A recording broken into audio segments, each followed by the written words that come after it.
Praise the Lord. ஆமென். அல்லேலூயா. ஆண்டவர் இயேசு கிறிஸ்துவின் நாமத்தில் ஒருவரையும் அன்போடு வாழ்த்துகிறேன், வரவேற்கிறேன். Praise the Lord.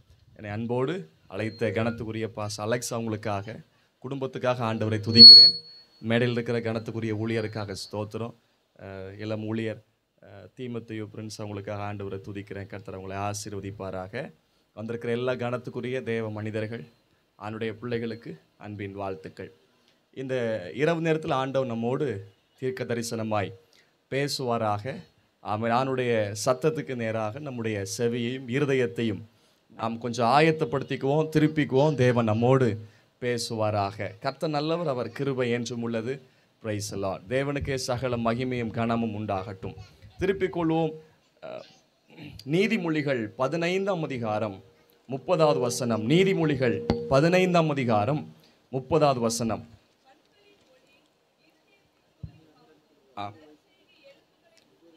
நற்செய்தி எலும்புகளை புஷ்டியாக்கும். நீதிமொழிகள் 15ஆம் அதிகாரம் 30ஆம் வசனத்தில் பார்க்கிறோம், நற்செய்தி எலும்புகளை புஷ்டியாக்கும். நற்செய்தி எலும்புகளை புஷ்டியாக்கும். இன்றைக்கு மாலை நாம் கற்றுக்கொள்ள போகிற, தேவன் நம்மோடு பேசுகிற வார்த்தை, உங்களுக்கு நற்செய்தி வரும். நீங்கள் நற்செய்திகளை கேள்விப்படுவீர்கள். You hear good newses. உங்கள் வாழ்க்கையில் நல்ல செய்திகள் கேள்விப்படும்படி கர்த்தர் செய்வார். அநேக ஆபத்தான செய்திகள், கலங்க வைக்கிற செய்திகள், எந்த செய்திகள்லாம் வாழ்க்கையில் கேட்டிருப்பீர்கள் என்று முதல் பகுதியிலே நாம் தியானிக்க போகிறோம். அதற்கு பின்பதாக தேவன் நம்மோடு நல்ல செய்திகளை தரும்படிக்கு கர்த்தர் நம்மோடு பேசுவாராக. நல்ல செய்திகள். சில நேரத்தில் சில செய்திகள் நம்மை உடைக்குது. கேட்ட ஒரு சம்பவம், வார்த்தை அப்படியே இருதயத்தை உடைச்சு கண்ணீர் விட வைக்குது, அது துக்கிக்க வைக்குது. வாழ்க்கையில் பலவிதமான செய்திகள் உங்களை முறிவடைய வைத்திருக்கலாம், உங்களை குழப்பியிருக்கலாம். ஆண்டவர் நல்ல செய்தியை உங்களுக்கு தருவேன் என்று ஆண்டவர் சொல்லுகிறார். ஆமென். துர்ச்செய்தி அல்ல, நற்செய்தி ஆண்டவர் உங்களுக்கு தருவாராக. நம்புவோம், விசுவாசிப்போம். ஏனென்றால் நற்செய்தி நம்முடைய எலும்புகளை புஷ்டியாக்கும். இன்னொரு வசனத்தை கூட வாசிப்போம். நீதிமொழிகள் 25ஆம் அதிகாரம் 25ஆம் வசனம். நீதிமொழிகள் 25ஆம் அதிகாரம் 25ஆம் வசனம். தூர தேசத்திலிருந்து வரும் நற்செய்தி விடாய்த்த ஆத்துமாவுக்கு கிடைக்கும் குளிர்ந்த தண்ணீருக்கு சமானம். தூர தேசத்திலிருந்து வருகிற நற்செய்தி, தூர தேசத்திலிருந்து. இதையும் நம்புவோம், உங்களுக்கு வரும், உங்கள் பிள்ளைகளுக்கு தூர தேசத்தில் நல்ல செய்தி வருவதாக, வேலை காரியங்கள் நிமித்தமாக. ஆமாம், தூர தேசத்திலிருந்து வருகிற நற்செய்தி விடாய்த்த ஆத்துமாவுக்கு கிடைக்கும் குளிர்ந்த தண்ணீரை போல. தண்ணீர் இல்லாமல் விடாய்ச்சி போய் வறண்டு போய் இருக்கிற அந்த ஆத்துமாவுக்கு கிடைக்கிற குளிர்ந்த தண்ணி எப்படி இருக்குமோ அதே போல அப்பா, வாழ்க்கையில் உடைஞ்சு போய் விடாய்த்து போய் சோர்ந்து போயிருக்கிற ஆத்துமாவை பலப்படுத்தும்படி, குளிரூட்டும்படி ஆண்டவர் கொடுக்கிற செய்தி ஆத்துமாவை பலப்படுத்தும், எலும்புகளை புஷ்டியாக்கும். ஆண்டவர் உங்களுக்கு நற்செய்தியை தருவாராக. ஆமென். நம்முடைய தேவன் துர்ச்செய்தியை உங்களுக்கு தருகிறவர் அல்ல, நற்செய்தியை தருகிறவர். எல்லா ஜனத்துக்கும் சமாதானத்தை உண்டு பண்ணும், சந்தோஷத்தை உண்டு பண்ணும் நற்செய்தி அவர் தருகிறவர். அவர் உங்கள் வாழ்க்கையில் நற்செய்தியை பெருக பண்ணுவாராக. ஆமேன் என்று சொல்லி கர்த்தரை மகிமைப்படுத்துவோம். ஆமேன். ஆண்டவன் நல்ல பொதுவாகவே ஏதோ செய்தியா, இது விசேஷமா, இனி குட் நியூஸ் அப்படிலாம் கேட்பாங்க பொதுவாக. இதெல்லாம் பலருக்கு வாழ்க்கையில் உடைவை கொண்டு வருகிறது. அவங்க சில நன்மைகளை எதிர்பார்த்து நன்மைகள் தாமதமாகும், சில ஆசீர்வாதங்கள் தாமதமாகும். ஆனால் சுற்றி இருக்கிற ஜனங்கள் கேட்டுக்கிட்டே இருப்பாங்க, பாருங்க, எது விசேஷமா, எதுவும் எனி குட் நியூஸ், அது இங்கிலீஷில் வேற கேட்பாங்க. எனி குட் நியூஸ், ஏதோ நல்ல செய்தி இருக்கா அப்படின்னு திரும்ப திரும்ப கேட்டிருப்பாங்க பாருங்க. கேட்குற கேள்வியை சோர்வுக்குள்ளாக்கிறோம். ஒருவேளை நீங்களும் ஏதோ வாழ்க்கையில் நற்செய்தி இல்லாமல், சொல்லுகிறதுக்கு கூட நற்செய்தி வாழ்க்கையில் இல்லாமல் சோர்ந்து போய் வந்திருக்கலாம். ஆனால் ஏசப்பா உங்களுக்கு நற்செய்தியை வாழ்க்கையில் தருவாராக என்று நான் உங்களை வாழ்த்துறேன். ஆண்டவர் உங்களை ஆசீர்வதிப்பாராக. தேவனுக்கு சகல மகிமை உண்டாகட்டும். சில வினாடிகள் நாம் இந்த இரவு நேர செய்திக்காக தேவ சமூகத்தில் ஜெபிப்போம். முடிந்தால் கைகளை உயர்த்தியோ நீங்கள் ஜெபியுங்கள். ஆண்டவர் என்னோடு கூட பேசுங்க, என் குடும்பத்தோடு பேசுங்க, என் ஆத்துமாவோடு கூட பேசுங்க, என் வாழ்க்கைக்காக பேசுங்க. தேவன் பேசுகிற கர்த்தர். வானபூமி ஒளிந்து போனாலும் கர்த்தருடைய வார்த்தை ஒரு நாளும் ஒளிந்து போவது இல்லை. மனுஷன் அப்பத்தினால் மாத்திரமல்ல, கர்த்தருடைய வாயிலிருந்து புறப்படுகிற ஒவ்வொரு வார்த்தையினாலும் பிழைப்பான் என்று சொன்னவர். என்னோடு பேசுங்க ஆண்டவரே. வெறுமையா அனுப்பாத கர்த்தர், பேசுகிறவர், நற்செய்தியை கொடுப்பேன்னு சொன்னவர். ஆண்டவரே, பல செய்திகளை கேட்டு உடைஞ்சு வந்திருக்கிறோம், சோர்ந்து வந்திருக்கிறோம், திகைத்து வந்திருக்கிறோம், பதட்டப்பட்டு வந்திருக்கிறோம், பயந்து வந்திருக்கிறோம். ஆண்டவர் தைரியம் ஊற்றுகிற, விசுவாசத்தை தருகிற, எங்களை பலப்படுத்துகிற, ஆறுதல் படுத்துகிற, சந்தோஷப்படுத்துகிற உங்க நற்செய்தி எங்களுக்கு தருவீரப்பா. இந்த இரவு நேரத்தில் எங்களோடு பேசுங்க ஆண்டவரே, எங்களோடு பேசுங்க ஆண்டவரே, எங்களோடு பேசுங்க ஆண்டவரே. தேவனுடைய கரத்தில் ஒப்பு கொடுக்கிறோம். இயேசுவின் நாமத்தில் ஜெபிக்கிறோம் பிதாவே, ஆமென். அல்லேலூயா. கர்த்தர் நல்லவர். ஒரு விசை கூட உங்கள் எல்லாருக்கும் இயேசு கிறிஸ்துவின் அன்பின் நாமத்தில் வாழ்த்துக்கள். இந்த சத்தத்தை ஒருவேளை வெளியே இருந்து வீட்டிலிருந்து கேட்கிறவர்களுக்கும் உங்களுக்கும் இயேசுவின் நாமத்தில் வாழ்த்துக்கள். இயேசப்பா உங்களுக்கு நன்மையை செய்வாராக. உங்க வாழ்க்கையில் நல்ல செய்தி வருவதாக. ஆண்டவர் நல்லவர். நான் முதல் பகுதியிலே வாழ்க்கையில் வருகிற பலவிதமான எதிர்மறையான செய்திகள், தேவன் எனக்கு கற்றுக் கொடுத்தவைகள் உங்களுக்கு நான் போதிக்க விரும்புகிறேன். நற்செய்தி உங்களுக்கு தருகிறவர். ஆனால் வேதத்திலே சில துர்ச்செய்திகள் வந்தது. முதலாவது கலங்க வைக்கிற செய்தி. கலங்க வைக்கிற செய்தி. வாழ்க்கையில் சில செய்திகள் கலங்க வச்சிருக்கோம், கலக்கத்தை உண்டு பண்ணியிருக்கோம், துக்கத்தை உண்டு பண்ணியிருக்கோம். வேதத்தில் சில வசனங்களை வாசிக்க கவனிக்க போகிறோம். முதலாவது சில சம்பவங்களை பார்க்க போகிறோம். ஆதியாகமத்தின் புஸ்தகம் 37ஆம் அதிகாரம். ஆதியாகமம் 37ஆம் அதிகாரம். ஆதியாகமம் 37ஆம் அதிகாரம். அதனுடைய சம்பவம் நமக்கு நல்லா தெரியும். இது என்னவென்றால், யோசேப்பு சொப்பனம் பார்க்கிறவன், யாக்கோபுடைய மகன். யோசேப்புடைய சகோதரர்கள் இந்த யோசேப்புக்கு விரோதமாக இருக்கிறவர்கள். அவங்களுக்கு பிடிக்காது. ஆனால் என்ன பண்ணிட்டாங்கன்னா, பிடிச்சி குழியில் தூக்கி போடுறாங்க. ஒருத்தர் சொல்கிறான் வித்துருவோனுங்கிறான், அப்படியே வித்துட்டாங்க. ஆனால் வீட்டில் அப்பாட்ட செய்தியை சொல்லணுமே, என்ன சொல்கிறது? நாங்கள் குழியில் தூக்கி போட்டோம், அவனை காசுக்கு வித்துட்டோம் அப்படின்ற செய்தியை சொல்லவா? என்ன செய்தியை சொல்கிறது? இப்போ என்ன பண்ணுறாங்க தெரியுமா? ஒருத்தனை கூப்பிட்டு, நீ என்ன பண்ணு, அப்பாட்ட போய் இதை சொல்லு. 32ஆம் வசனத்தை கவனித்து பாருங்கள். 37ஆம் அதிகாரம் 32ஆம் வசனம். பலவர்ணமான அந்த அங்கியை தங்கள் தகப்பனிடத்திற்கு அனுப்பி இதை நாங்கள் கண்டெடுத்தோம், இது உம்முடைய குமாரர் அங்கியோ அல்லவோ பாரும் என்று சொல்ல சொன்னார்கள். அப்போ இவங்க எல்லாம் நேரடியாக போய் சொல்லலை அப்பாட்ட. ஒருத்தரை செட் பண்ணி, இந்த பாரு பலவர்ணமான அங்கி, யோசேப்போட அங்கி எடுத்து அதை ஒரு ஆட்டு அடித்து ரத்தத்தையெல்லாம் அதில் வச்சு, இப்படி பாருங்க பிள்ளை செத்து போச்சு, இது உம்முடைய மகனுடைய அங்கியோ பாரும் என்று சொல்ல சொன்னார்கள். ஒரு செய்தியை தப்பா, ஒரு பொய் செய்தியை ஒருவனிடத்தில் சொல்லி யாக்கோபிடத்தில் சொல்லப்படுகிறது. எப்படி இருக்கும் பாருங்கள். தகப்பன் கொடுத்த வஸ்திரம். இந்த வஸ்திரத்தை பார்த்தோன்னு, ஓ என் மகனுடையதுதான். அவனுடைய துக்கம் நெடுநாளாக இருந்தது. இந்த யாக்கோபுடைய துக்கம் நெடு வருடமாக இருந்தது. கீழே அடுத்த பகுதியில் பார்க்கணும். 33ஆம் வசனம். யாக்கோபு அதை கண்டு, இது என் குமாரனுடைய அங்கிதான். ஒரு துஷ்ட மிருகம் அவனை பட்சித்து போட்டது. யோசேப்பு பீருன்று போனான் என்று புலம்பி தன் வஸ்திரங்களை கிழித்து தன் அறையில் ரெட்டு கட்டி கொண்டு அநேக நாள் தன் குமாரனுக்காக துக்கித்து கொண்டிருந்தான். அவனுக்கு கொடுக்கப்பட்ட செய்தி அநேக நாள் துக்கத்தை கொடுத்தது. உங்கள் வாழ்க்கையில் ஏதோ செய்தி துக்கத்தை கொண்டு வந்துச்சோ? உங்கள் பிள்ளைகளை குறித்து கேட்ட செய்தி, உங்கள் குடும்பத்தை குறித்து கேட்ட செய்தி, உங்கள் சொந்தங்களிலே குறித்து கேட்ட செய்தி உங்களை துக்கத்துக்குள்ளாக்கி விட்டதோ? துக்கத்தோடு வந்திருக்கிறீர்களோ? சத்தத்தை கேட்கிற யாராகிலும் உங்களுடைய வாழ்க்கையில வந்த செய்தி, நீங்கள் காதில கேட்ட செய்தி, உங்கள் மொபைல்ல வந்த செய்தி, லெட்டர் மூலமா, போஸ்ட் மூலமா வந்த செய்தியினால இதுவரைக்கும் துக்கத்தை அனுபவித்துக் கொண்டிருக்கிறீர்களோ? ஆனா உங்களுக்காக பரலோகத்திலிருந்து தேவன் நற்செய்தியை உங்களுக்காக அனுப்புற தெய்வம்.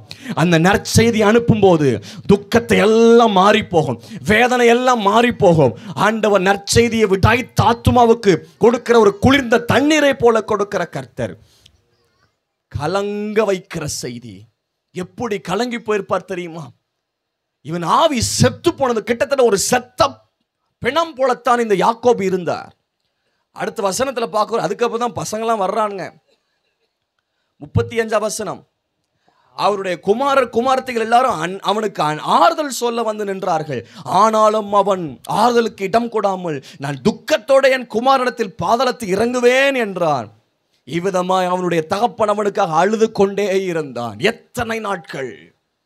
தன் மகன் செத்து போனானே, யோசேப்பு செத்து போயிட்டானே, யோசேப்பு செத்து போயிட்டானே, என் மகன் செத்து போயிட்டானே.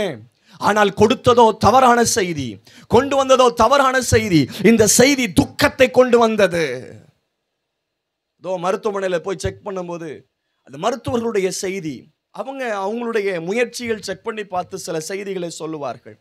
அவங்க செக் பண்ணி பார்த்துட்டு சொல்லுவாங்க, இனி வாய்ப்பு இல்லை, இத்தனை மாதம் தான். பல சாட்சிகள் இருக்கிறது, உங்களுக்கு 3 மாதம் தான் அப்படின்னு சொல்லுவாங்க. ஆனால் இத்தனை வருஷமா கர்த்தர் உயிரோட வச்சிருப்பார்.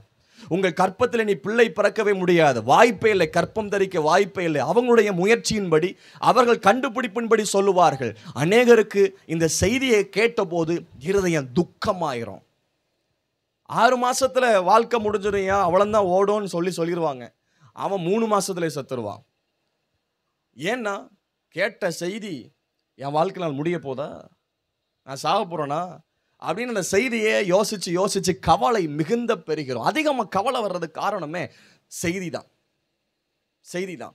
இந்த கொரோனா காலகட்டத்தில் ஏராளமான பேர் துக்கமாக இருந்தாங்க. இதான் நியூஸை ஓப்பன் பண்ணாலே அங்கே செத்த இங்கே செத்த, அப்படி பண்ணா இப்படி பண்ண, அப்படியே வந்துட்டே இருந்துச்சு. டிவி ஓப்பன் பண்ணாலும் அப்படித்தான். அந்த செய்திகள் தான் நம்மை பயமுறுத்துகிறது, கலங்க வைக்கிறது. வேதத்தில் இன்னும் சில சம்பவங்கள் இருக்கிறது. கலங்க வைக்கிற செய்தி. ஐயோ, என்ன செய்வது? யோபுவின் சரித்திர புஸ்தகத்தை பார்க்க முடியும். யோபுவின் புத்தகத்தில் பார்க்கிறோம், யோபுடைய வாழ்க்கையில பல பாடுகள் பட்டார். சாத்தானுக்கும் தேவனுக்கும் இருக்கிற அந்த ஒப்பந்தத்திலே இங்க யோபு பாதிக்கப்படுறார். இந்த யோபுடைய வாழ்க்கை குறித்து பார்க்கும்போது 1ஆம் அதிகாரத்தை கவனிங்கள். யோபு 1ஆம் அதிகாரம். இவனுக்கு சில செய்தி வருது. யோபுவுக்கு எப்படி இருக்கும் பாருங்க இந்த செய்தி. 1ஆம் அதிகாரம் 15ஆம் வசனம் வாசிங்க. 1:15. அவர்கள் மேல் விழுந்து அவைகளை சாய்த்து கொண்டு போனார்கள்.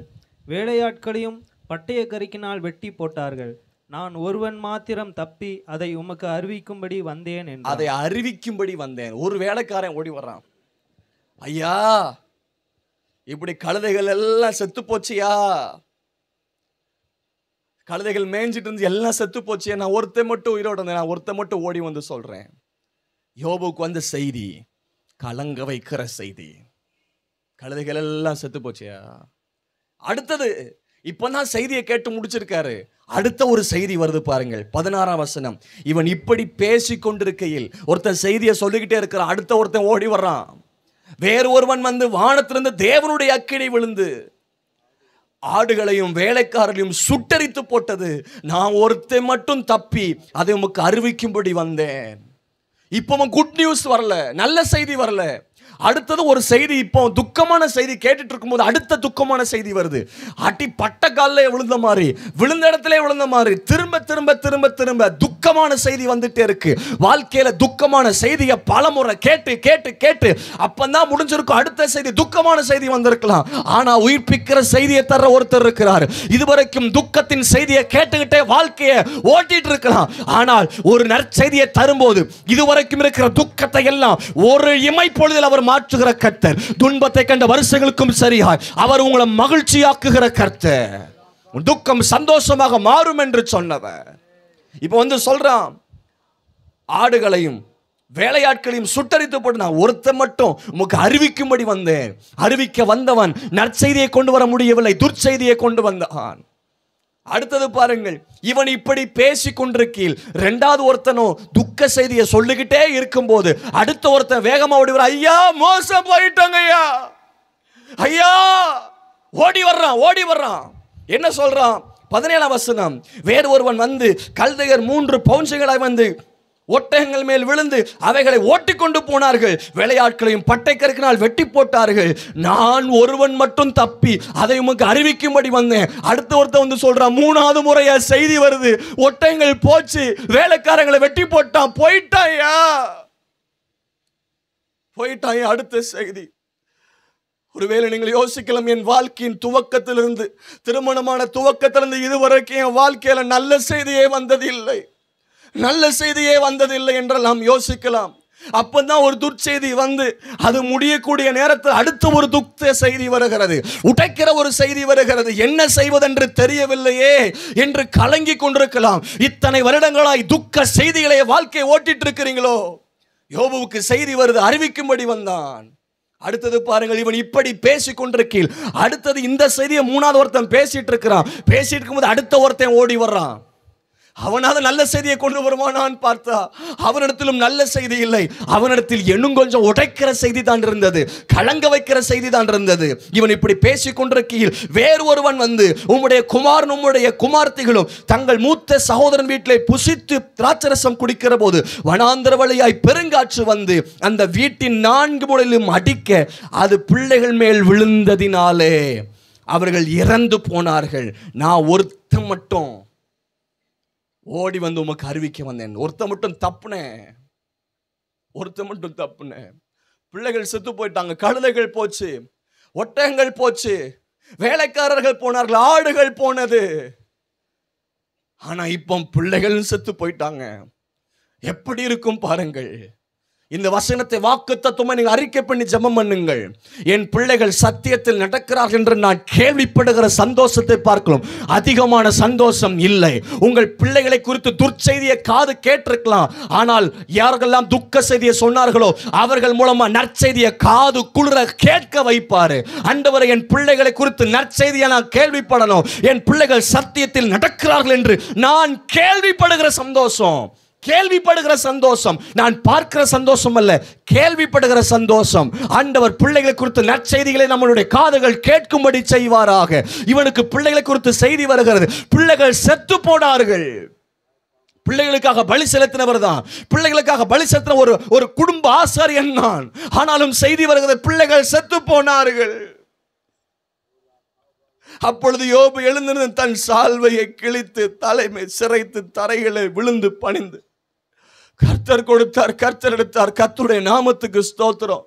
நிர்வாணியா நான் வந்தேன், நான் திரும்ப அவரிடத்துக்கு நிர்வாணியா திரும்புவேன். வாழ்க்கையில் எல்லாவற்றையும் இழந்தவர் ஒரு பெரிய சீமான் தான் யோபு, பெரிய ஐஸ்வர்யவான். தன் வாழ்க்கையில் அவ்வளவு வேதனைகள், அவள் தலையிலிருந்து பாதம் வரைக்கும் சரீரத்தில் பலவீனங்கள். சமீபத்தில் அதை குறித்து அறிந்து கொண்டேன். யோபுடைய வாழ்க்கையில் சரீரத்தில் இருக்கிற பலவீனங்கள் 3 கேன்சர். ஒன்று போன் கேன்சர், 2வது பிளட் கேன்சர், 3வது ஸ்கின் கேன்சர். வாழ்க்கையில் இருக்கிற அவன் பலவீனமே பயங்கரமான பலவீனம். அது வேதத்தில் ஆதாரங்கள் ஏராளமாக இருக்கு. யோபு புத்தகத்தில் அவனுடைய தோலை குறித்தும் அவனுடைய வாழ்க்கையில் வைத்திருந்த பலவீனமாக எலும்புகளை குறித்தும் இரத்தத்தை குறித்தும் ஏராளமான வசனங்கள் இருக்கிறது யோபுவிலே. ஒரு சாதாரணமான சின்ன பலவீனம் தாங்க முடியவில்லை, ஏற்கனவே மனதில் பாரம். பிள்ளைகள் செத்து போனார்கள், வேலைக்காரங்க செத்து போனாங்க, வீடு விழுந்தது. அவ்வளவு கஷ்டமான செய்திகளை அனுபவித்தவன். ஆனால் தேவன் நிச்சயமா செய்தியை தர்றாரு. உங்களுக்கு நற்செய்தியை தர வாழ்க்கையில பல துக்கத்தின் செய்தி, கலக்கத்தின் செய்தியை நீங்க கேட்டிருக்கலாம். இந்த உலகத்துல கலங்க வைக்கிற செய்தி தான் அதிகமா வந்துட்டே இருக்கு. ஒரு ஐயா இறந்துட்டார், இளம் வயது, மனைவிக்கெல்லாம் துக்கம்.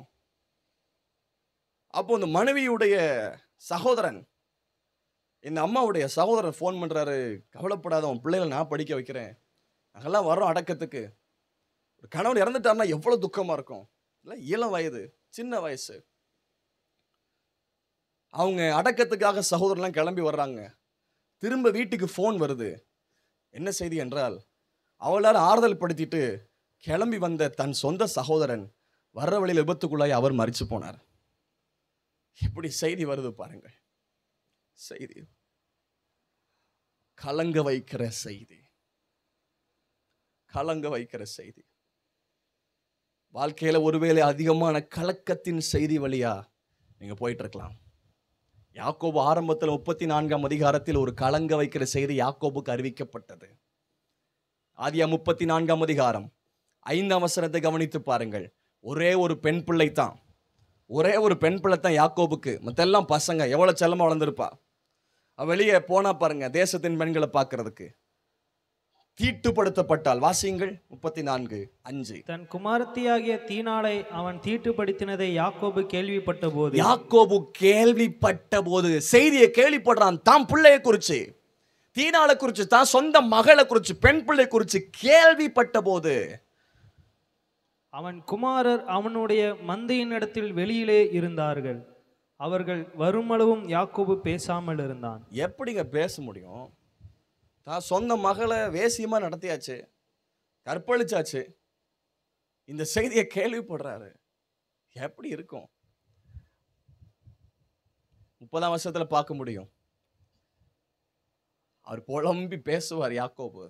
வாசிங்க 30. அப்பொழுது யாக்கோபு சிமியோனையும் லேவியையும் பார்த்து, இந்த தேசத்தில் குடியிருக்கிற கானானியரிடத்திலும் பெரிசியரிடத்திலும் என் வாசனையை நீங்கள் கெடுத்ததினாலே என்னை கலங்க பண்ணினீர்கள். கலக்கத்தின் செய்தி, கலக்கத்தின் செய்தி, துக்கத்தின் செய்தி, துக்கத்தின் செய்தி. வாழ்க்கையில நல்ல செய்தியே கேட்கல. பிள்ளைய கல்யாணம் பண்ணி கொடுத்துட்டு அந்த பிள்ளைகிட்ட இந்த நல்ல செய்தியெல்லாம் வரும்னு பார்த்தா எப்பவும் பிள்ளைகிட்ட இந்த துக்கமான செய்தியே வருது. பிள்ளைகள் நிமித்தமா நீங்கள் துக்கித்து கொண்டே இருக்கலாம். ஒரு கணவன் நிமித்தமா உங்க வாழ்க்கையில துக்கத்தை அனுபவித்துக் கொண்டே இருக்கலாம். வீட்டின் சில சூழ்நிலை நிமித்தமாய் துக்கத்தை அனுபவித்துக் கொண்டே இருக்கலாம். துக்கத்தை எல்லாம் சிலுவையில சுமந்து தீர்த்திருக்கிறார் இயேசு கிறிஸ்து. வருத்தப்பட்டு பாரம் சுமக்கிறவங்க எல்லாரின் இடத்தில் வாருங்கள், நான் உங்களுக்கு இளைப்பாறுதலை தருவேன் என்று ஆண்டவர் சொன்னவர். ஹல்லேலூயா. துக்கத்தின் செய்தி, கலங்க வைக்கிற செய்தி. இந்த சில நேரங்களில் கலங்க வைக்கிற செய்தி வரும்போது நம்ம என்ன செய்யணும், என்ன செய்யலாம்? நெகேமியா பாருங்க, அவர் விசாரிக்கிறார். 1ஆம் அதிகாரம் 2ஆம் வசனத்திலே செய்தியெல்லாம் விசாரிக்கிறார். எப்படி இருக்கிற வசனத்தை வாசிச்சு பாருங்க. நெகேமியா 1:2. ஆலங்கம் இடிப்பட்டது, வாசல்கள் சுட்டரிக்கப்பட்டது. இதை விசாரிக்கிற அந்த செய்தி அவருக்கு அறிவிக்கப்பட்டது. உடனே உபவாசம் போட்டு துக்கித்து, இந்த செய்தி அவரை துக்கிக்க வைத்தது. சில நேரங்களில் கலக்கத்தின் செய்தி நம்முடைய வாழ்க்கையில அனுமதிக்கப்படுகிறது. ஆனாலும் வேதம் சொல்லுகிறது 112ஆம் சங்கீதம் 7ஆம் வசனம், 112:7, துர்ச்செய்தியை கேள்விப்படுகிறதினால் பயப்படான், அவன் இருதயம் கர்த்தரை நம்பி திடனாயிருக்கும். துர்ச்செய்தியை கேள்விப்படனால் கூட அவன் பயப்படான், அவன் இருதயம் கர்த்தரை நம்பி திடனாயிருக்கும். கலங்க வைக்கிற செய்தி சில நேரத்தில் நீங்க வாழ்க்கையில் அனுபவித்திருக்கலாம். நெகேமியா துக்கித்து அழுது புலம்பி ஜெபிச்சார்ல, அந்த எருசலேம் நகரம் எல்லாம் கலங்கி போயிருந்தது. மறுபடி அலங்கங்கள் கட்டப்பட்டது, வாசல்கள் செப்பனிடப்பட்டது, பழுது பார்த்து கட்டப்பட்டது. அதற்கு காரணம் துக்கத்தின் செய்தியை கேட்டபோது நெகேமியா ஜெபித்த ஜெபம். ஆண்டவன் நல்லவர். முதலாவது கலங்க வைக்கிற செய்தி. இரண்டாவதாக இன்னும் சில சம்பவங்கள் கூட முதல் சம்பவம் சொல்லலாம். இந்த எவிருடைய மகள், ஜபாலய தலைவனுடைய மகள் வியாதியா இருக்கும்போது ஏசப்பாவை கூப்பிடுறதுக்குன்னு போனாங்க. ஆனா அங்க ஒரு பிஸி ஷெடியூல் ஆகிப்போச்சு. அங்க பார்த்தா பெரும்பாடுள்ள ஸ்திரீ இயேசுவின் வஸ்திரத்தை தொட்டு அங்கே கொஞ்ச நேரம் ஆகிப்போச்சு.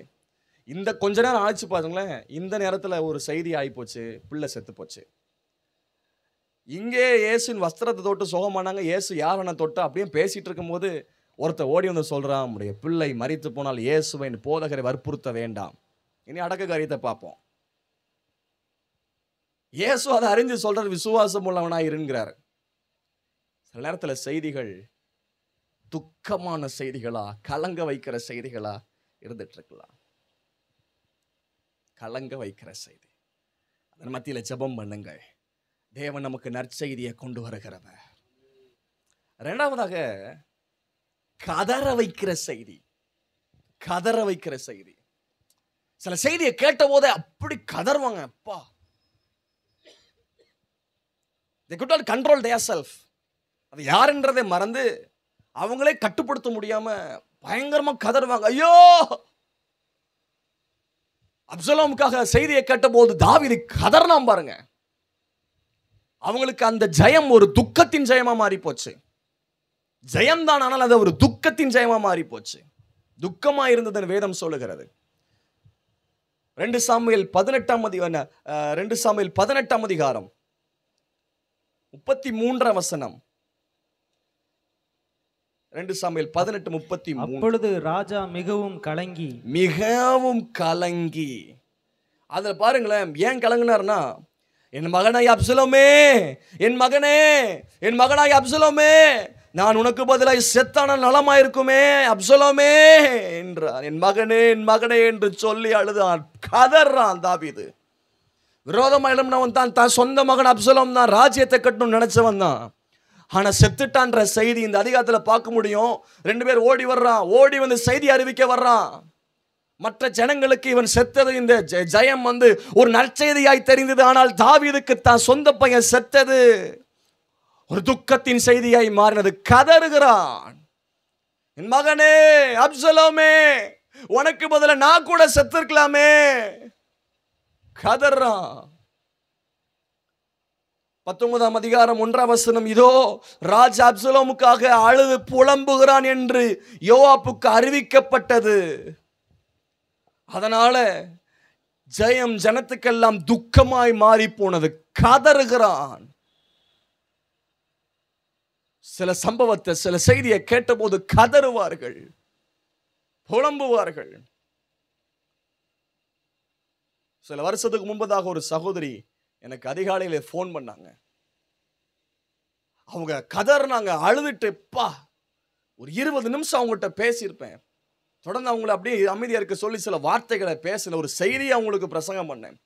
உடஞ்சி போய் கதறி அழுறாங்க. அவ்வளவு நாள கூட இருந்த மகள் சர்ச்சுக்கெல்லாம் வருவா பாஸ்டர், வசனம்லாம் சொல்லுவா பாஸ்டர், அந்நிய நகத்துல போய் இணைக்கப்பட்டா, வீட்டுக்கு தெரியாம ஓடி போய் கல்யாணம் பண்ணா, எப்படி புலம்பி அழுதாங்க தெரியுமா? உடஞ்சி போய் கதறினாங்க. அதுவும் அவங்க ரொம்ப உடஞ்சு போனது. பாஸ்டர் விக்கிர கோவில்ல போய் கல்யாணம் பண்ணிட்டா பாஸ்டர், அவன் நெத்தியிலலாம் பூசி இருக்கு பாஸ்டர், எவ்வளவு புலம்புனாங்க தெரியுமா?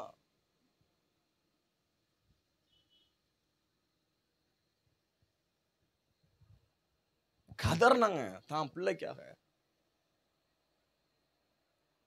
ஏன்னா பெற்றெடுத்து வளர்த்தி இதுவரைக்கும் ஆளாக்கி படிக்க வச்சு அழகு பார்த்த தாய்க்கு தெரியுது. வாழ்க்கையில சில செய்திகள் கேள்விப்படும் போது கதறல்கள், அழுகை, கூக்குரல். ஒருவேளை உங்க வாழ்க்கையில சில கதறல் செய்தி வந்திருக்கலாம், கதறல் செய்தி வந்திருக்கலாம். ஆண்டவர் கலிகூறுகிற செய்தி உங்களுக்கு தருவாராக. கதறது தேவனுடைய நாமத்து மகிமை உண்டாகட்டும். நம்ம யாக்கோபு குறித்து வாசிச்சோம்ல, செய்திக்கு போட்டு கதறனா, வாசனை கெடுத்துட்டீங்களே, நான் கொஞ்சம் ஜனம் உள்ளவன், என்னை கொண்டு போடுவார்களே. கதறா. சிலர் குறித்து நான் கேள்விப்பட்டிருக்கேன். ரொம்ப பாதிக்கப்பட்டவங்க, திருமணமாகி கற்பதின்கனி இல்லாம, இந்த டியூப்ல ஃபார்ம் ஆகி இந்த டியூப் கட் பண்ணியாச்சு, அடுத்ததும் கட்டி ஒரு நேரம் கட்டி ஆப்ரேஷன் பண்ணியிருக்கு, திரும்ப அடுத்ததும் கட்டி சிஸ்ட் வளர்ந்துட்டு இருக்கு, கற்பதின்கனி கிடைக்கிறதுக்கு வாய்ப்பே இல்லை, சாத்தியமே இல்லை என்கிற நிலைமை இருக்கும்போது அவங்க வெளியே பார்க்கறதுக்கு துக்கமா இருக்கிற மாதிரியே தெரியாது. ஆனா அவங்கள குறித்து கேள்விப்படும் போது மனைவிட்ட ஷேர் பண்ணியிருக்காங்க, ரூமுக்குள்ள போய் பூட்டி போட்டு கதறுவாங்களாம், அழுதுட்டே இருப்பாங்களாம். கணவர் ஆறுதல் படுத்துவ, நான் உனக்கு இருக்கேன்ல. இளம் தம்பதி தான், சின்ன வயசு தான். ஒவ்வொரு முறையும் அவங்களுக்கு செய்தி வரும்போது, ஒவ்வொரு முறையும் அவங்க மருத்துவமனையில இருந்து அவங்க ரிப்போர்ட்லாம் வரும்போது எப்படி இருக்கான வெளியே அப்படி தெரியவே செய்யாது. அவங்கள பார்க்க கதறுவாங்க, ரூமை பூட்டி போட்டு. பாத்ரூம்ல இருந்து கூட கதறவேன்னு சொல்றாங்க. சில செய்திகள் கதற வைக்கிறது. உங்கள் வாழ்க்கையில் வெளியே யாருக்கும் தெரியாம உங்க இருதயத்துல கூட கதறல் இருக்கலாம்.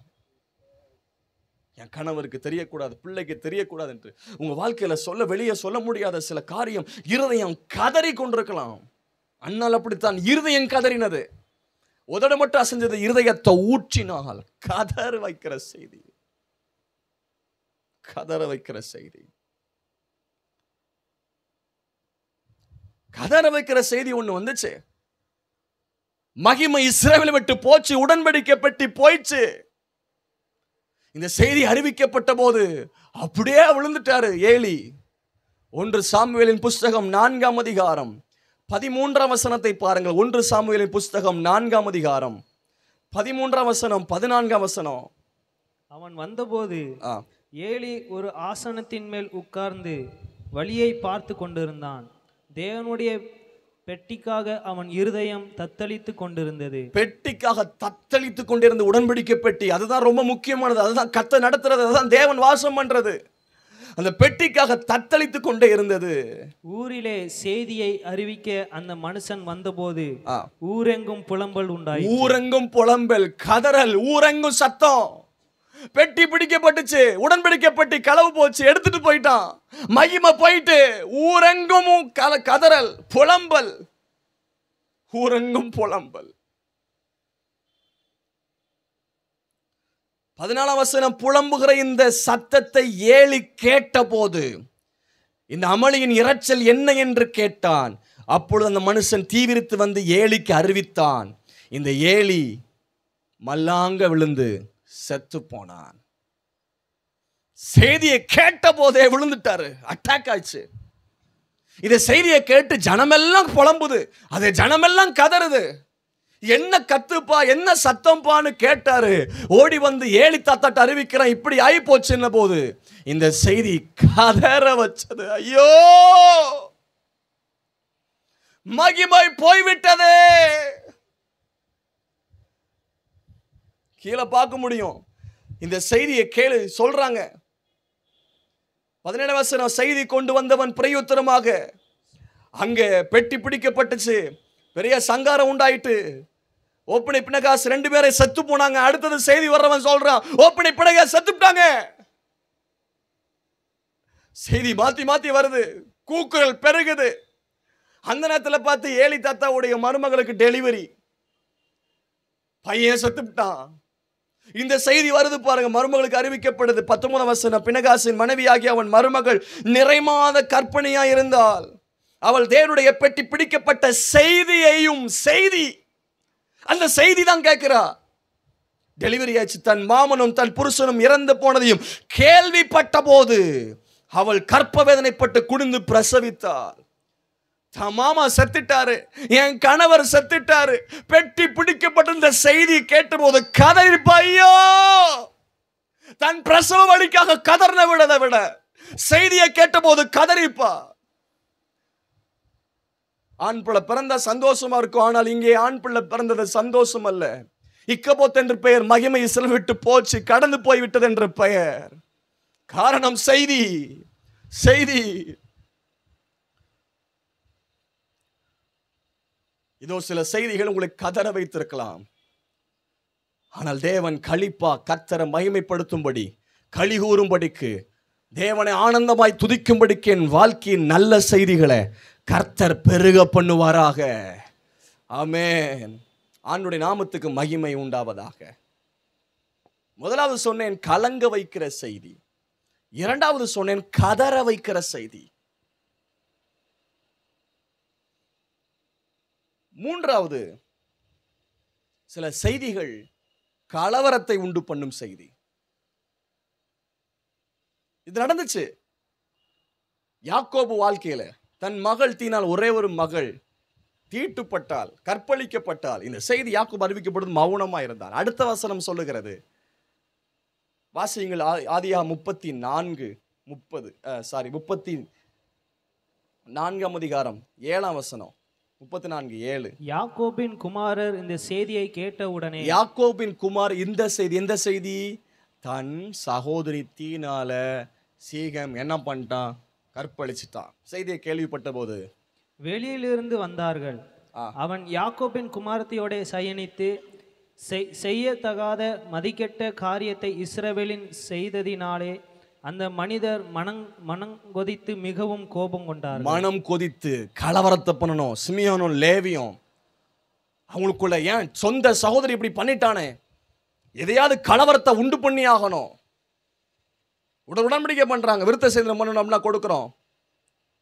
விருத்த சேதனம் பண்ணதுக்கு அப்புறம் நோவு எடுத்த போது இவங்க போறாங்க பாளையத்துக்கு, பட்டணத்துக்குள்ள போய் எல்லா ஆண் மக்களும் கொன்று போடுறாங்க. கலவரத்தை உண்டு பண்ணாங்க. யார்? சிமியோனும் லேவியும். காரணம், கேட்ட செய்தி கலவரத்தை உண்டு பண்ணினது. சில செய்திகள் கேட்ட போது வந்து படபடன்னு சண்டை போடுவாங்க. எப்படி நீ சொல்லலாம், அது எப்படி செய்யலாம்? அது சில செய்திகள் வந்து அதை அறியாமல் ஆராயாமல் உண்மை தெரியாமல் வந்து பதட்டப்பட்டு சண்டைகள், வாக்குவாதங்கள், கோல் முட்டுவாங்க. அப்படின்னு என்ன அர்த்தம்? செய்தியை போட்டு கொடுக்குறாங்கன்னு அர்த்தம். கோல்காரனுடைய வார்த்தைகள் விளையாட்டு போல் இருக்கும், ஆனால் அது பயங்கரம், நெருப்பூட்டுற மாதிரி. அப்படியே கோல் மூட்டிக்கிட்ட வார்த்தைகள் எல்லாம் கலவரத்தை உண்டு பண்ணும், பிரச்சனையை உண்டு பண்ணும், வாக்குவாதத்தை உண்டு பண்ணும், பிரிவினையை உண்டு பண்ணும். இங்கே கொலைகாரங்களாம் மாறிட்டாங்க, சிமியோனும் லேவியும். கலவரமே வந்து போச்சு. அதான் யாக்கோபு புலம்புறாரு, நான் கொஞ்ச ஜனம் உள்ளவன் வெட்டி போடுவார்கள், என்ன செய்யணும்னு தெரியலையே, என்ன செய்யணும்னு தெரியல. எழுந்து பெத்தேலுக்கு போகணும்னு சொன்னார். கரெக்டாக அந்த நேரத்தில் என்ன செய்யணும்னு தெரியல. வாழ்க்கையில் பிரச்சனை, பிள்ளை 2 பேரும் கொலைகாரனாக மாறிட்டான், தான் சொந்த பிள்ளை கற்பழிக்கப்பட்டான். என்ன செய்யணும்னு தெரிஞ்சு அவன் திகைத்திருந்த போது தான் அடுத்த அதிகாரத்தில் சொல்லுவார், எழுந்து பெத்தேலுக்கு போ. அப்போ தான் பெத்தேல் தான் ஞாபகம் வருது 20 வருஷத்துக்கு அப்புறம். போகும்போது அருமையாக பொருத்தனை பண்ணிட்டு போனார். பெத்தேலுன்னு இடத்துக்கு வருவேன், தேவனுடைய ஆலயமாகும், பொருத்தனையை செலுத்துவேன், மறந்து போனார். ஆனால் மறுபடி பிரச்சனை வரும்போது ஒரு அடைக்கல இடத்தை கர்த்தர் காண்பித்தார். எழுந்து போப்பா. கதற வைக்கிற செய்தி, கலகத்தை உண்டு பண்ணுகிற செய்தி. மோசே 12 பேரை வேவு பக்கம் அனுப்பினார். 10 பேர் செய்தியை கொண்டு வர்றான், துர்ச்செய்தியை மாதிரி செய்தியை வித்தியாசமா சொல்றான். பலவான்கள் அவங்க, ராட்சதர்கள். நம்ம ஈஸியாலாம் அவங்களை ஜெயிக்க முடியாது. அவங்க பார்வைக்கு நம்ம வெட்டிக்கிளை மாதிரி இருக்கும், அவங்க பார்வைக்கு நம்ம வெட்டிக்கிளை மாதிரி இருக்கும்.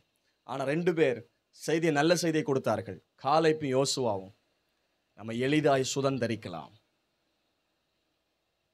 நம்ம எளிதாக சுதந்தரிக்கலாம். ஆனால் 10 பேர் மெஜாரிட்டி சொன்ன செய்தினால் அங்கே கலவரம் வந்துச்சு. சர்ச்சே குழப்படி ஆகி போச்சு. இஸ்ரவேல் சபை கலவரமாய் அடுத்த அதிகாரத்தில் நமக்கு ஒரு தலைவரை ஏற்படுத்துவோம், நம்ம மறுபடியும் எகிப்துக்கு போவோம். கலவரத்தை உண்டு பண்ணுறாங்க. முன்னாடி பார்த்தீங்கன்னா தெரியும், அந்த 10 பேரும் கர்த்தர் கொண்டு விட்டார். துர்ச்செய்தியை கொண்டு வந்த 10 பேரும் கர்த்தர் போட்டு தள்ளிட்டார். ஏன்னா கலவரத்தை உண்டு பண்ணான். ஆகவே நம்ம ரொம்ப கவனமாக இருக்கணும். ஒரு சபை, ஆவிக்குரிய சபையிலையோ நம்ம ஒரு ஐக்கியத்திலேயோ கலவரத்தை மட்டும் உண்டு பண்ற மாதிரி எதையோ செஞ்சிட்டோம், ஏன்னா அது தேவனுடைய சரீரத்தை தொழுகிற போல. ஆகவே தேவ பிள்ளைகளுக்கு விரோதமா, தேவ மனிதனுக்கு விரோதமா, தேவனுடைய சபைக்கு விரோதமா யாராகிலும், என் சத்தத்தை கேட்கிற யாராகிலும் கிறிஸ்தவத்துக்கு விரோதமா, அது ஜீவனுள்ள தேவன், அது ஜீவனுள்ள தேவனுடைய நாமம் மகிமைப்படக்கூடிய இடம்.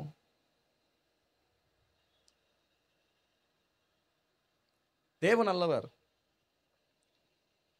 கலவரத்தை உண்டு பண்ற செய்தி நான் உங்களுக்காக சொல்ல விரும்புகிறேன். கலக்கத்தின் செய்தியை கேட்டிருக்கலாம், சில செய்திகள் உங்களை கதற வச்சிருக்கலாம், கலவரத்தை சில செய்தி உண்டு பண்ணிக்கலாம்.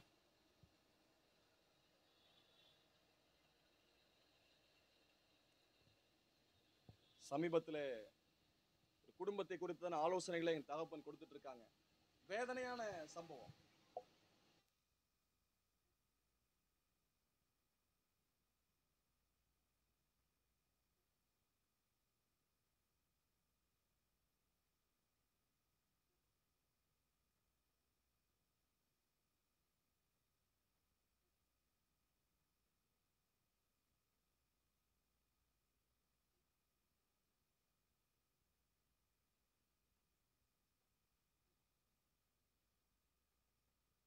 கதறாங்க, புலம்புறாங்க. ஒவ்வொரு குடும்பத்தில் பலவிதமான செய்திகள், பிரச்சனைகளை, வாக்குவாதத்தை, கலகத்தை, கலக்கத்தை, கதறலை உண்டு பண்ணுது. ஆனால் உங்களுக்கான வார்த்தை, தூர தேசத்திலிருந்து வரும் நற்செய்தி விடாய்த்த ஆத்துமாவு கிடைக்கும் குளிர்ந்த தண்ணீரை போல இருக்கும். நற்செய்தி ஆண்டவர் கொண்டு வருவார், நற்செய்தி ஆண்டவர் கொண்டு வருவார். 4வது நான் கடைசியாக சொல்ல விரும்புகிறது, களிப்பாக்கும் செய்தி, களிகூற பண்ணும் செய்தி. இது ஆண்டவர் நமக்கு தருவார், மனுஷன் மூலமாக வெளிப்படுத்துவார். உங்களுக்கு எப்படியாக உங்களுக்கு தருவார், மெசேஜ் மூலமாகவோ, இல்லைன்னா உங்களுக்கு வாட்ஸ்அப்போ, இல்லை மெயில் மூலமாகவோ, ஃபோன் மூலமாகவோ, யார் நபர் மூலமாகவோ உங்களுக்கான செய்தி அறிவிக்கப்படும். களிகூற பண்ணுற செய்தி. தன் மகனுக்காக கலக்கமாக இருந்தவன் தான் யாக்கோபு தன் மகன் யோசேப்புக்காக துக்கித்து கொண்டிருந்தவன் தான், ஆறுதல் இல்லாமல் திகைத்தவன் தான். ஒரு நாள் செய்தி வருகிறது, எப்பா உன் மகன் உயிரோடு இருக்கிறான், யோசேப்பு உயிரோடு இருக்கிறான், இது எனக்கு போதும், நான் மரணமுடைய முன்னே அவனை நான் போய் பார்ப்பேன்னு சொல்றாரு. அந்த பிள்ளை செத்து போச்சு அப்படின்னு புலம்பி துக்கித்து கொண்டே இருந்தார். அது பொய்யான செய்தி. ஆனால் ஒரு மெய்யான செய்தி வந்துச்சு, யோசேப்பு உயிரோடு இருக்கிறான். அது மட்டும் இல்லை, அடையாளங்கள் வந்துச்சு. செய்தியை விட அடையாளம் தான் உயிர்ப்பிச்சிச்சு. யாக்கோபு ஆவி உயிர்ப்பித்ததே அடையாளம் தான். என்ன அடையாளம் தெரியுமா? வண்டிகளை பார்த்த போது. வாசிச்சிருவோமா? ஆதியாம் 45 அதிகாரம் 26 முதல் 28. ஆதியாம் 45 அதிகாரம். யோசேப்பு உயிரோடு இருக்கிறான், அவன் எகிப்து தேச எங்கும் அதிபதியாய் இருக்கிறான் என்று அவனுக்கு அறிவித்தார்கள். ஒரு நாள் முதல்ல அறிவிச்சாங்க, செத்துட்டான், ஏதோ மிருகம் கொன்னுட்டு. ஆனா இப்ப அறிவிக்கப்படுது, அவன் அதிபதியா இருக்கிறான், அவன் தலைவனாய் இருக்கிறான். அறிவித்தார்கள். அவன் இருதயம் அடைத்தது. அவன் அவரை நம்பவில்லை. ஏன்னா முதல்ல அவன் தான் சொல்லி அனுப்புறான் இப்படி பிரச்சனைன்னு. அடுத்தது பாருங்க, 27 வசனம். அவர்கள் யோசேப்பு தங்களுடனே சொன்ன வார்த்தைகள் யாவையும் அவனுக்கு சொன்ன போதும், தன்னை ஏற்றி கொண்டு போகும்படி யோசேப்பு அனுப்பின வண்டிகளை அவன் கண்ட போதும், அவர்களுடைய தகப்பனாக யாக்கோபின் ஆவி உயிர்த்தது. எப்படி? யோசேப்பு சொன்ன வார்த்தைகள் எல்லாம் சொன்னாரு, செய்தியை சொன்னார். யோசேப்பு சொன்ன செய்தியெல்லாம் சொல்றாரு. இயேசு கிறிஸ்து சொன்ன செய்தியெல்லாம் நமக்கு ஊழியர்கள் மூலமா, வேதத்தின் மூலமா, ஆவியானவர் மூலமா வெளிப்படுத்தி சொல்ல ஆவி உயிர்க்கிறது. அவர் அனுப்பின வண்டிகளை பார்த்தபோது இதுதான் அடையாளம். வண்டியை பார்த்தபோது அவன் உடனே ஆவி உயிர்க்குது. எப்படி? ஏன்னா யோசேப்பு யார் என்றால் ராஜாவுக்கு அடுத்த ஸ்தானத்தில், கிட்டத்தட்ட ராஜா பதவிதான், ராஜாவுக்கு அடுத்த ஸ்தானத்தில், சிங்காசனத்தில் மாத்திரம்தான் இருக்க முடியாத வழியே, மற்றபடி ராஜாக்கள் இந்த மோதிரமே விட்டு தான் இருக்கு, முத்திரை போடுறது, முழு அதிகாரம், தேசத்து மேல் முழு அதிகாரம். நம்முடைய தேசத்தில் அதிகாரிகள் இருக்கிறார்கள், உயர் அதிகாரிகள், உங்களுக்கு கீழ் இருக்கிற அலுவலர்கள், அவங்களுக்கு வாகனம் கொடுத்துருக்கோம், அவங்களுக்கும் சில பாதுகாவலர் கொடுத்துருப்பாங்க. எம்பியா இருந்தாலும், சில அதிகாரியா இருந்தாலும், இப்போ கனம் சபாநகர் அவங்க இருக்காங்க, எங்கள் ஊரை சார்ந்தவங்க, எங்கள் பக்கத்தில், எப்பவும் அவங்களுக்கு பாதுகாவலரை கொடுத்துருப்பாங்க, வாகனம் கொடுத்துருப்பாங்க, முன்ன பின்ன வாகனத்தை பாதுகாப்புக்காக போட போவாங்க. இது நம்முடைய தேசத்தில் அதிகாரிகளுக்கு கொடுப்பது வழக்கம். அப்போ யோசேப்புக்கு அவர் அதிகாரி, அவர் கொடுத்த வண்டி சாதாரணமான வண்டியா இருக்குமா? வண்டியை பார்த்தபோது ஆவி உயிர்க்குதுன்னா எப்படிப்பட்ட வண்டியா இருக்கும்னு யோசிக்கோங்க. அரண்மனையில் பயன்படுத்தப்பட்ட வண்டி, அதிகாரிகள் பயன்படுத்தப்பட்ட வண்டி. இதை பார்த்தபோது ஆவி உயிர்த்திச்சு. நமக்கு செய்தி மட்டுமல்ல, அடையாளங்களையும் கர்த்தர் வெளிப்படுத்துகிறார். இயேசு உயிரோடு இருக்கிறார் என்பதும், இயேசு உயிரோடு இருக்கிறார் என்கிற சம்பவங்களையும் அடையாளங்களையும் கர்த்தர் வாழ்க்கையில தந்து நம்மை உயிர்ப்பித்து கொண்டே இருக்கிறார். உங்களுக்கான அந்த வார்த்தை தான், கர்த்தர் செய்தியை மட்டுமல்ல, அதற்குரிய அடையாளங்களையும் உங்களுக்காக வெளிப்படுத்துவாராக. நான் உயிரோடு இருக்கிறேன் என்கிற செய்தியும், நான் உயிரோடு இருக்கிறேன் என்பதற்கான அடையாளங்களையும் அவர் உங்களுக்காக வெளிப்படுத்துகிறவர். நிச்சயமா உங்கள் வாழ்க்கையில் அடையாளங்களை வெளிப்படுத்துவார், செய்திகளை உங்களுக்காக தருவாராக. இப்போ யாக்கோபு சொல்றாரு, அப்பொழுது இஸ்ரவேல் என் குமாரனாக யோசேப்பு இன்னும் உயிரோடு இருக்கிறானே, இது எனக்கு போதும், நான் மரணமடையும் முன்னே போய் அவனை பார்ப்பேன். என் இயேசு இன்னும் உயிரோடு இருக்கிறாரே, இது எனக்கு போதும், நான் போய் அவரை பார்ப்பேன் என்கிற ஒரு நிச்சயம் நமக்கு உண்டாகட்டும். நமக்கு தான் செய்தி, இயேசு மரிச்சிட்டார் என்கிற செய்தி எல்லாம் பரப்பப்பட்டது. ஆனால் இயேசு உயிர்த்தெழுந்தார் என்கிற செய்தியை போய் சொல்றாங்க. இயேசு உயிரோடு இருக்கிற, அவர் உயிர்த்தெழுந்தார், அவர் இங்கே இல்லை, கல்லறையில் இல்லை, இயேசு உயிர்த்தெழுந்தார். போய் பாருங்கள், அடையாளங்களை பாருங்கள். இயேசு உயிரோடு எழுந்தார், இயேசு உயிரோடு இருக்கிறார், இயேசு அற்புதம் செய்கிறார், இயேசு ஜீவிக்கிறார், இயேசு சுகம் தருகிறார், இயேசு சாபத்தை மாற்றுகிறார், இயேசு தடைகளை உடைக்கிறார், இயேசு சந்தோஷம், சமாதானம், நிம்மதியை தர்றார், இயேசு பரலோகத்தை தருகிறவர். இயேசு உயிரோடு இருக்கிறார். வேணுமானால் இயேசுவை நம்பி பாருங்கள், இயேசுவை அறிக்கை செய்து பாருங்கள், இயேசு அற்புதம் செய்கிறவர். அவருடைய நாமத்துக்கு மகிமை உண்டாகட்டும். கலிகூற பண்ணுகிற செய்தி, ஆண்டவர் கலிகுற பண்ற செய்தியை கேட்க வைப்பாராக. எந்தெந்த செய்தியெல்லாம் உங்களை துக்கப்படுத்தி இருக்குமோ, எந்தெந்த காரியம் எல்லாம் உங்களை வேதனைப்படுத்தி இருக்குமோ, அந்த பகுதியை கர்த்தர் உங்களுக்கு நற்செய்தியை கொண்டு வரும்படி கர்த்தர் செய்வாராக. ஹல்லேலூயா. ஆண்டவர் நல்லவர், அவர் கிருபை என்றும் உள்ளது. கர்த்தருடைய நாமத்துக்கு மகிமை உண்டாவதாக. லூக்கா 2ஆம் அதிகாரம் 10ஆம் வசனத்தை வாசிங்க. லூக்கா 2ஆம் அதிகாரம் 10வது வசனம். தேவதூதன் அவர்களை நோக்கி, பயப்படாதிருங்கள், இதோ எல்லா ஜனத்திற்கும் மிகுந்த சந்தோஷத்தை உண்டாக்கும் நற்செய்தியை எல்லா ஜனத்துக்கும் சந்தோஷத்தை உண்டாக்கும் நற்செய்தி. ஆமென். கர்த்தர் அந்த நற்செய்தி நமக்கு தருவாராக. ஆமென். நெடுநாளா குழந்தைகள் இல்லாமல் இருந்தவங்க தான் சகரியா, எலிசபெத். குற்றம் இல்லாதவர்கள், பிரமாணங்களை கை கொண்டவர்கள், நீதியா இருந்தவர்கள், ஊழியம் செஞ்சவங்க. ஆனால் ஆண்டவர் சொல்றார், தூதனை அனுப்பி சகரியாவின் வேண்டுதல் கேட்கப்பட்டது. அன்ற வார்த்தையோடு நிறுத்தி விடாமல் தொடர்ந்து கர்த்தர் செய்தியை கொடுக்க ஆரம்பிக்கிறாரு. ஆமா, என்ன செய்தி தெரியுமா? உனக்கு குமாரன் பிறப்பாம்பா, அவன் நிமித்தமா சந்தோஷ மகிழ்ச்சி உண்டாகும். அப்படிலாம் கர்த்தர் செய்தியை கொடுக்க ஆரம்பிக்கிறார். இந்த செய்தி இந்த தம்பதியை உயிர்ப்பித்தது, கலிகூற பண்ணினது. துக்கத்திலே வேதனையில் இருக்கும்போது தேவன் கொடுக்கிற செய்தி, அவர் கொடுக்கிற வாக்குத்தத்தம், அவர் பேசுகிற வார்த்தைகள் எல்லாம் நம்மை ஆறுதல்படுத்தி தைரியப்படுத்தும். இப்படிதான் இயேசு கிறிஸ்து பிறக்கும் போதெல்லாம் பயங்கர பிரச்சனை, பிள்ளைகள்லாம் கொலை பண்றாங்க. மத்த 2ஆம் அதிகாரம் 13:20 பார்க்கிறோம், பிள்ளையின் பிராணனை வாங்க தேடினவன் இறந்து போனார்கள். அப்பா, முதல்ல செய்தி வருது, பிள்ளையை கொலை நினைக்கிறாங்க, தூக்கிட்டு போயிரு. அடுத்த செய்தி வருது, பிள்ளையின் உயிரை பிராணனை வாங்க நினைச்சவன் செத்து போனான். செய்தி வருது. கர்த்தர் எப்படிப்பட்ட தேவன் தெரியுமா? நல்ல செய்திகளை நமக்காக அனுப்புகிற கர்த்தர், ஜீவனுள்ள செய்தி நமக்காக அனுப்புகிற கர்த்தர். எலிமலைக்கு, நகோமி, இவங்க எல்லாம் அந்த பெத்லேம் விட்டு, யூதா விட்டு வெளியே வந்தார்கள். மோவாப் போனாங்க, 10 வருஷம் அங்கே போயிருந்தாங்க. தன் பிள்ளைகளுக்கு அங்கேயே திருமணம் பண்ணாங்க. மக்லோன், கிலியோனுக்கு 3 பேரும் விதவைகளாய் மாறி போனார்கள். மக்லோன், கிலியோன், எலிமலைக்கு செத்து போனார்கள். நெடுநாளாய் துக்கத்தை அனுபவித்தவர்கள், கண்ணீரை அனுபவித்தவர்கள். ஒரு மரணம் ஏற்பட்டால் எவ்வளவு கண்ணீர் வந்திருக்கும், ஒரு மரணம் ஏற்பட்டால் எவ்வளவு இழப்பு வந்திருக்கும். ஒரு மரணம், அது 3 ஆண் மக்கள் குடும்பத்தில் இறந்து போயாச்சு. எப்படி இருக்கும் பாருங்க. இந்த வேதனையில் இருக்கும்போது திடீரென்று ஒரு செய்தி இந்த நகோமிக்கு வருகிறது. கர்த்தர் தம்முடைய ஜனத்தை சந்தித்து ஆகாரம் கொடுக்கிறார் என்று அவளுக்கு அறிவிக்கப்பட்டது. அப்போ தீர்மானம் பண்ணினா, நான் எழுந்து நான் போறேன்பா. துக்கத்தை அனுபவித்தவள் தான், இழப்பை அனுபவித்தவள் தான், தனித்தவளானால். ரூத்தின் புஸ்தகம் 1ஆம் அதிகாரம், ரூத் 1ஆம் அதிகாரம் 5ஆம் வசனம். பின் மக்லோன், கிலியோன் என்பவர்கள், அவர்கள் இருவரும் இறந்து போனார்கள். அந்த ஸ்திரீ தன் குமார் இருவரையும் தன் புருஷனையும் இழந்து தனித்தவளானால். கர்த்தர் தம்முடைய ஜனங்களை சந்தித்து அவர்களுக்கு ஆகாரம் அருளினார் என்று அவள் மோவாப் தேசத்திலே கேள்விப்பட்டு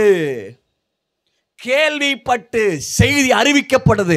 கர்த்தர் தம்முடைய ஜனத்தை சந்தித்து ஆகாரம் கொடுக்கிறார் என்று கேள்விப்பட்டார். நீங்கள் கர்த்தரின் வார்த்தைகளை கேள்விப்படுவீர்களாக, தேவனின் சத்தத்தை கேள்விப்படுவீர்களாக, கர்த்தரின் தீர்க்கதரிசன வார்த்தையை கேள்விப்படுவீர்களாக, கர்த்தரின் செய்கையை கேள்விப்படுவீர்களாக. ராகாப் கேள்விப்பட்டால், மற்ற ஜனங்கள் கேள்விப்பட்ட போது கலங்கினார்கள், இருதயம் கலங்கி போனது. ஆனால் ராகாப் கேள்விப்பட்ட போது அவளுக்கு நிச்சயம் உண்டானது. கேள்விப்பட்டோம், அறிக்கை பண்ணினார். இந்த ராகாப் இஸ்ரவேல் நடுவில் வந்து காணப்பட்டாலே காரணம் என்ன தெரியுமா? செய்திதான், கொடுத்த நற்செய்திதான். கர்த்தர் நற்செய்தி நமக்காய் கொடுக்கிறார். தாவீதை குறித்து பார்க்கிறோம். அவர் ஆடுகள் பின்ன இருந்தவர், வனாந்தரத்தில் இருந்தவர். அவருக்கு தீர்க்கதரிசி அனுப்பி பேசுறாரு, உன் தலைமுறையை நிலைக்க பண்ணுவேன், உன் வீடு நிற்க பண்ணும், உன் ராஜ்யம் என்றென்றைக்கும் நிற்கும். அவர் சொல்றாரு, இதுவரைக்கும் கொண்டதுக்கு நான் எம்மாத்திரம் அப்படின்னு சொல்லி விழுந்திருக்கும் போது தாவீது சொல்றாரு, வெகு தூரத்து காலத்து செய்தியை மனுஷன் முறையாய் சொன்னீரே, வெகு தூரத்து காலத்து செய்தியை மனுஷன் முறையா கர்த்தர் இந்த தாவீதுக்கு சொன்னார். அப்போ சொல்றாரு, இப்போ இவையெல்லாம் நான் என்ன சொல்ல முடியும்? நீரே பெரியவர் என்று விளங்குகிறது, உமக்கு நிகரானவர் இல்லை. You are the great God. நீர் பெரியவர். ஏனென்றால் மனுஷன் முறையா சொன்னீர், நீ செய்தி அறிவித்தீர். வெகு தூரத்து காலத்து செய்தி, வெகு தூரத்து காலத்து செய்தி இருதயம் களிப்பாக்கும்படி, இருதயம் சந்தோஷிப்பிக்கும்படி வெகு தூரத்து காலத்து செய்தியை கர்த்தர் அறிவித்தார். உங்களுக்காக கர்த்தர் நற்செய்தி அறிவிப்பாராக. சீக்கிரத்தில் உங்கள் காதுகள் நற்செய்தியை கேள்விப்படும், உங்கள் குடும்பத்துக்கான நற்செய்தியை கேள்விப்படும், உங்கள் பிள்ளைகளுக்கான நற்செய்தியை கேள்விப்படும், இந்த ஊழியத்துக்கான நற்செய்தி கேள்விப்படும். கர்த்தர் சாட்சிகளை எழுப்புவாராக, செய்திகளை எழுப்புவாராக. தூர தேசத்தில் வரும் நற்செய்தி, பரலோகத்திலிருந்து கர்த்தர் நற்செய்தியை உங்களுக்காக அனுப்பி கொண்டே இருப்பாராக. உங்களுக்கு நற்செய்திகளை கர்த்தர் அனுப்பி கொண்டே இருப்பாராக. நம்முடைய தேவன் நற்செய்திகளை அனுப்புகிறவர், வெகு தூரத்து காலத்து செய்தியை அனுப்புகிறவர். அவர் இங்கே உயிரோடு இருக்கிற செய்தி வந்தது. தேவனுடைய நாமத்துக்கு மகிமை உண்டாகட்டும். ஒரு செய்தி. அப்ப அன்றைக்கு கழுதைகள் காணாமல் போனது. வேலைக்காரன் சொல்றேன், இங்க ஒருத்தர் இருக்கிறாரு, அவர் பெரியவர். கழுதைகளை காணாமல் போச்சு, ஏராளமான இடத்துல தேடினாங்க. திரும்பி போயிருவோன்னு சவுல் சொல்றாரு. வேலைக்காரன் சொல்றான், வேணாம், இங்க ஒருத்தர் இருக்கிறாரு, அவர் பெரியவர், அவர்கிட்ட போவோம்.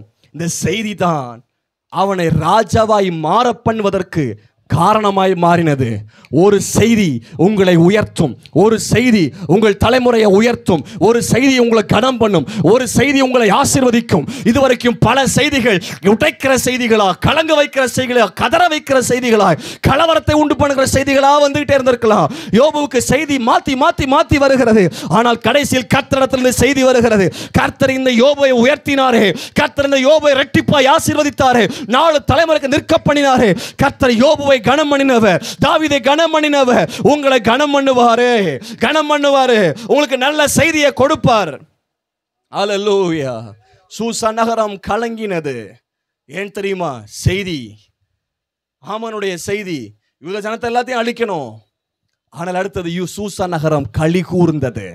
எருசலேமின் களிப்பு தூரத்தில் கேட்கப்பட்டது. ஆனால் எருசலேம் நகரம் கலங்கி போயிருந்தது. காரணம் செய்தி. அலங்கம் இடிக்கப்பட்டது, வாசல் சுட்டரிக்கப்பட்டது. ஆனால் எருசலேமின் களிப்பு தூரத்தில் கேட்கப்பட்டது. எப்போ தெரியுமா?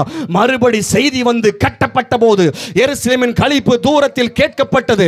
உன் துக்க நாள் முடிந்து போகும், உன் சஞ்சலம் நீங்க சந்தோஷப்படுத்துகிறவர், புலம்பல் ஆனந்த களிப்பாய் மாற்றுகிறவர், உங்கள் இருதயத்தில் கர்த்தர் அந்த வார்த்தையை தந்து கொண்டே இருப்பாராக, செய்தி அனுப்பி கொண்டே இருப்பாராக. தூதர் மூலமாய், வார்த்தை மூலமாய், பிரசங்கம் மூலமாக, ஊழியர்கள் மூலமாக செய்திகளை வாசிக்கும் போது கூட கர்த்தர் உங்கள் ஆத்துமாவுக்கு, விடாய்த்த ஆத்துமாவுக்கு சரியான நேரத்தில் கர்த்தர் வெள்ளித்தட்டில் வைக்கப்பட்ட பொற்பழங்களைப் போல் கர்த்தர் வார்த்தைகளை வைத்துக் கொண்டே இருப்பாராக. அது உங்கள் ஆவியை உயிர்ப்பிக்கும், உங்கள் ஆத்துமாவை உயிர்ப்பிக்கும், உங்கள் சரீரத்தை உயிர்ப்பிக்கும். ஏனென்றால் வார்த்தைக்கு ஜீவன் இருக்கிறது. இயேசுவின் வார்த்தை என்றென்றைக்கும் மாறாது. 7 முறை இது உருக்கி புடமிடப்பட்டவைகள் தான் இந்த வேதாகம வார்த்தைகள். இந்த சத்தியங்கள் ஏற்ற சமயத்தில் உங்களுக்குள்ளே ஜீவனையும் உங்களுக்குள்ளே ஆவியையும் இது கட்டளையிடும். நல்ல செய்தி வேணுமா? வேதத்தை வாசியுங்கள். நற்செய்தி வேணுமா? வேதத்தை தியானம் பண்ணுங்கள். நற்செய்தி வேணுமா? வேதத்தை நேசியுங்கள். நற்செய்தி வேணுமா? வேதத்தை கேளுங்கள். நற்செய்தி வேணுமா? வேதத்தை நீங்கள் கை கொள்ளுங்கள். இதுதான் உங்களுக்கு நற்செய்தியை கொண்டு வரும். ஆண்டவர் நற்செய்தி எல்லாம் இதில் எழுதி நமக்கு அனுப்பி இருக்கிறார். ஒவ்வொரு சூழ்நிலைக்கு உடைக்கப்படுற சூழ்நிலையில் வேதத்தை வாசித்து பாருங்கள். வியாதி நேரத்தில் வேதத்தை வாசித்து பாருங்கள். தரித்திர நேரத்தில் வேதத்தை வாசித்து பாருங்கள். கேள்வி நேரத்தில் வேதத்தை வாசித்து பாருங்கள். தொந்தரவுப்படுகிற நேரத்தில் வேதத்தை வாசித்து பாருங்கள். சோர்ந்த நேரத்தில் வேதத்தை வாசித்து பாருங்கள். எல்லா இடத்திற்கும், எல்லா நேரத்துக்கும், எல்லா சூழ்நிலைக்கும் இதுதான் நமக்கு செய்தியை வெளிப்படுத்துகிறது. ஆவியானவர் ஏற்ற சமயத்தில் இதன் மூலமாய் நமக்கு செய்தி அனுப்பும் போது நம் ஆத்துமா உயிர்ப்பிக்கப்படும். வேதத்துக்கு முக்கியத்துவம் கொடுங்கள் சபையே, வேதத்துக்கு முக்கியத்துவம் கொடுங்கள். இந்த வசனம் தான் உங்களை தேற்றும், இந்த வசனம் தான் உங்களை பிழைப்பூட்டும், இந்த வசனம் தான் உங்களை செழிப்படைய செய்யும். இது ஒன்று தான் உங்களை ஆவியாயும் ஜீவனமாய் உயிர்ப்பிக்கக்கூடிய இந்த வசனம். ஆவியானவர் மூலமாய் இந்த வசனம் தான் செய்தியாக நமக்காக கொடுக்கப்படும். தேவ நாமத்துக்கு மகிமை உண்டாகட்டும். நிறைவு செய்ய வேண்டும் என்று விரும்புகிறேன். களிப்பாக்கும் செய்தி உங்களுக்காக தருவார். என்ன செய்ய வேண்டும்? வசனத்துக்கு முக்கியத்துவம் கொடுங்கள். அதிகமாக வசனத்துக்கு முக்கியத்துவம் கொடுங்கள். ஏன்னா இந்த வசனம் என்ன பண்ணுதுன்னா, ஆவி, ஆத்துமா, சரீரம் மூன்றுக்குமே பிரயோஜனமான இந்த வசனம் தான். எபிரேயர் 4:12 தேவனுடைய வார்த்தையானது ஜீவனும் வல்லமை உள்ளதாயும் இருபுறமும் கருக்குள்ள எந்த பட்டயத்திலும் கருக்குள்ளதாயும் ஆத்துமாவையும் ஆவியையும் கணுக்களையும் ஊனையும் பிரிக்கத்தக்கதா. அதுல பாருங்க, ஆவி, ஆத்துமா, சரீரம் 3 வரும். தேவனுடைய வார்த்தை ஆவி, ஆத்துமா, சரீரம். ஆத்துமாவையும் ஆவியும் கணுக்களையும் ஊனையும், அது சரீரம், கணுக்களையும் ஊனையும் உருவ குத்துகிறதாயும் இருதயத்தின் நினைவுகளையும் யோசனைகளையும் வகையறுக்கிறதாகவும் இருக்கிறது. ஆண்டுடைய வார்த்தை உயிர்ப்பிக்கக்கூடியது. ஆண்டுடைய வார்த்தை களிப்பாக்கக்கூடியது, சந்தோஷிப்பிக்கக்கூடியது. உரியாவுடைய அழிவை, உரியாவுடைய மரணத்தை உரியா கையிலேயே லெட்டர் எழுதி, செய்தி எழுதி அனுப்புறாரு. தன் கையிலேயே அழிவின் செய்தியை அதை கூட அவர் திறந்து பார்க்கல. சில நேரங்களில் நம்மளுக்கு துக்கமான செய்தியை, நிந்தையான செய்தியை நம்மகிட்ட போட்டுக்கிட்டே இருக்கலாம். ஆனால் எப்பொழுது ஆண்டவர் நமக்கு ஜீவனுள்ள செய்தியை தர்றார். 15 ஆண்டில் உன்னை கூட்டி கொடுத்தேன் எசேக்கியாவுக்கு மறுபடி செய்தி வருகிறது. வீட்டுக்காரியத்தை ஒழுங்குபடுத்தும், பிழைக்க மாட்டேன்னு சொல்லப்பட்ட செய்தி மாறி அவருக்கு நற்செய்தி வருகிறது. ஹல்லேலூயா. நினிவே பட்டணம் அழிக்கப்பட போகுது என்ற செய்தி. கவுண்டவுன் ஸ்டார்ட் ஆச்சு. சில நாட்களுக்குள் அழிக்கப்பட போகுது. எந்த பட்டணம் அழியணும்னு என்று பேசப்பட்டதோ, செய்தி கொடுக்கப்பட்டதோ, ஆனால் அந்த செய்தி, அந்த பட்டணம் அழியவில்லை. ஜனங்கள் தேவ சமூகத்தில் தங்களை தாழ்த்தினார்கள், தங்கள் பொல்லாத வழியை விட்டு திரும்பினார்கள். அவங்களுக்கு துர்ச்செய்தி அவங்க வாழ்க்கையில் நடைபெறவில்லை.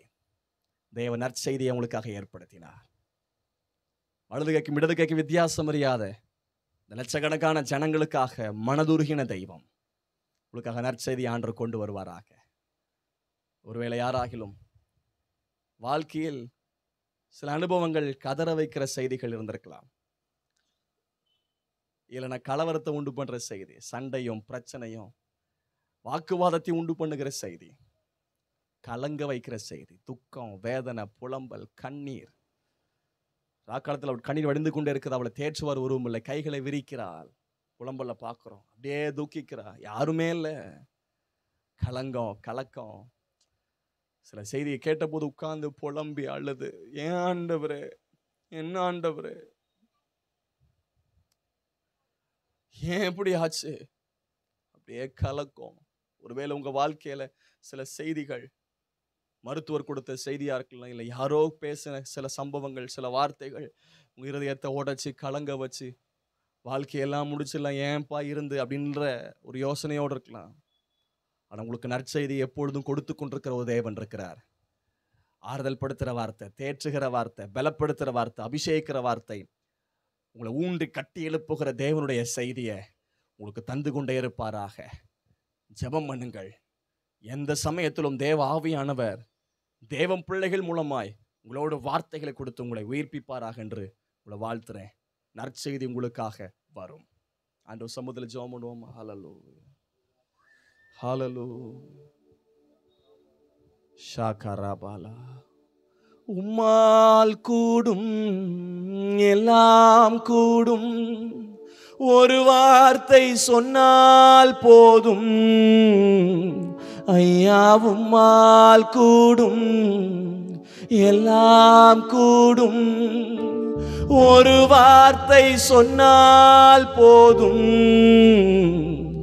ஐயா ஒரு வார்த்தை சொன்னால் போதும். ஐயா ஒரு வார்த்தை சொன்னால் போதும். ஐயா ஒரு வார்த்தை சொன்னால் போதும். தகப்பனே, நற்செய்திகளை கர்த்தர் இவளுக்காக வெளிப்படுத்துவீராக. இந்த நாளிலிருந்து அதிகமான நற்செய்திகள் இவளுக்கு வந்து கொண்டே இருப்பதாக. இவர்கள் காதுகள் நற்செய்திகளை கேள்விப்படட்டும். ஆண்டவரே, நற்செய்திகள் இவர்களுக்காக வரட்டும். உங்க கண்கள் நற்செய்திகளை பார்க்கட்டும். இவங்க காதுகள் நற்செய்திகளை கேள்விப்படட்டும். அப்பா சோத்திரம். எல்லாருடைய எளிமை நின்று எல்லாருடைய கையை உயர்த்தி, ஆண்டவரே, ஒரு விஷயம், நாங்கள் துர்ச்செய்தியை கேட்டு வேதனையோடு இருக்கலாம், துக்கத்தோடு இருக்கலாம், கலகத்தோடு இருக்கலாம், வேதனையோடு இருக்கலாம், கண்ணீரோடு இருக்கலாம்ப்பா. நீங்க கொண்டு வருகிற நல்ல நற்செய்திக்காக உமக்கு ஸ்தோத்திரம். எல்லாம் ஜெபம் பண்ணுங்க. ஆண்டவரே, இது எல்லா ஜனத்திற்கும் மிகுந்த சந்தோஷத்தை உண்டாக்கும் நற்செய்தியை உங்களுக்கு அறிவிக்கிறேன் என்று சொன்னது போல இந்த நாளில் நல்ல ஒரு செய்தியை கர்த்தர் அறிவிக்க போகிறார். ஓ ரா காத்தரா, கொஞ்சம் கரங்களை தட்டி ரீமானா சந்தா ராபாலாபா. துக்கங்களை சந்தோஷமாய் மாற்றுகிற, துக்கங்களை சந்தோஷமாய் மாற்றக்கூடிய செய்தி, களிப்பாக்கக்கூடிய செய்தியை கர்த்தர் கொண்டு வருவராக. ஓ ரீமானா ஷகதரபா, ஓ ரி கதரபா. கற்பத்தின் கனி, கற்பத்தின் கனி ஆசீர்வதிக்கப்படக்கூடிய செய்தி, திருமண செய்தி ஆண்டவர் கொண்டு வருவாராக. கடன் பிரச்சனை விடுதலை கொடுக்கக்கூடிய செய்தி, திருமணத்திலிருந்து ரேகா தானா சேகா தாரா எல்லா தடைகளையும் மாற்றுகிற, எல்லா தடைகளையும் உடைக்கிற செய்தியை கர்த்தர் கொண்டு வருவாராக. ஜெபம் இயேசுவின் நாமத்தினால தூரை காத்தார் நல்ல செய்திகளை கர்த்தர் கொண்டு வருவீராகப்பா. எங்க வாழ்க்கையிலே ஆண்டவரே, துர்ச்செய்தியை கேட்டு கேட்டு நாங்கள் நொந்து போனோம். இப்பொழுது இயேசு கிறிஸ்துவின் நாமத்தில் நல்ல செய்திகள் ஒவ்வொரு தேவ பிள்ளைகளுக்கும் வருவதாக. உங்க நாமம் உயர்த்தப்படட்டும். கிருபைக்குள்ள மூடிக்கொள்ளுங்க. வந்த ஒவ்வொருவரையும் ஆசீர்வதிங்கப்பா. எங்கள் மத்தியில் ஆண்டவரே அப்பா நல்ல செய்தியை பகிர்ந்து கொண்ட மகனுக்காக நாங்கள் உம்மை துதிக்கிறோம், ஸ்தோத்திரிக்கிறோம். லட்சங்களுக்கு கோடிகளுக்கு உயர்த்துங்க. நாளைக்கு நடக்கிற ஆண்டவரே மண்டபத்தில் நடக்கிற விடுதலை உபவாச ஜெபத்திற்காக ஸ்தோத்திரம். உங்க நாமம் உயர்த்தப்படட்டும். எங்களுக்காக இயற்கைகளை சாதகமாக்கி தந்தீரே, உமக்கு கொடா கொடி ஸ்தோத்திரம். இயேசுவின் நாமத்தில் செபிக்கிறோம் நல்ல பிதாவே, ஆமென். எல்லாம் சேர்ந்து சொல்லலாமா? என் ஆத்துமாவே கர்த்தரை ஸ்தோத்திரி, என் முழு உள்ளமே அவருடைய பரிசுத்த நாமத்தை ஸ்தோத்திரி. என் ஆத்துமாவே கர்த்தரை ஸ்தோத்திரி, கர்த்தர் செய்த சகல உபகாரங்களை மறவாதே. ஆமென். அல்லேலூயா, அல்லேலூயா, அல்லேலூயா. காலையில் 10:30 அன்னத்தை கல்யாண மண்டபத்தில் உபவாச ஜெபம் நடக்கும். தயவுசெய்து வாங்க. கர்த்தர் பெரிய காரியங்கள் செய்வார்.